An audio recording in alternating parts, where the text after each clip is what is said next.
મહારાજે કીધું કે કૂવો ગાળવો હોય તો પેલા ઓલી શેરું આવતી હોય એ બંધ કરવી, અને પછી પાણી ઉલેચવું, અને પછી વધારે ઊંડું ખોદવું. એમ મહારાજે કીધું કે વાસના માત્રનું નિદાન છે, એનું કારણ છે એ પંચ વિષયની આવક. ઇન્દ્રિયો અને પંચ વિષયનો જોગ છે. જે વાસનાઓ આપણા હૃદયમાં કે જીવમાં ભરાણી છે એ જેથી તેથી બહારથી લાવીને આપણે નાખીશું. મહારાજે કીધું કે વાસના છે એને ઉદય થવાનું, મોહને ઉદય થવાનું. મોહને વાસના બે એક છે. મોહને ઉદય થવાનું. વાસના છે એ જીવમાં નથી,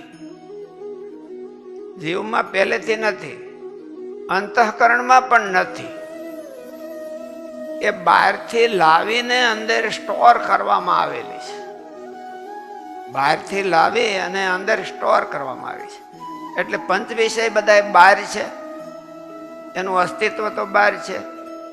એ મન અથવા ઇન્દ્રિયો ત્યાં જાય અને જઈને વિષયનો જોગ થાય અને પછી ઢળી અને હારા જેટલા લાગે એટલા અંદર ભેરે રાખે. એટલે અંદર એટલે વિષયની ઉત્પત્તિ છે એ જીવમાંથી નથી, અંતઃકરણમાંથી પણ નથી, ઇન્દ્રિયોમાંથી છે. એટલે ઇન્દ્રિયોને કંટ્રોલમાં કરવા, પહેલા તો જેની વાસના હોય ત્યાંથી એને રોકવા પ્રયત્ન કરવો.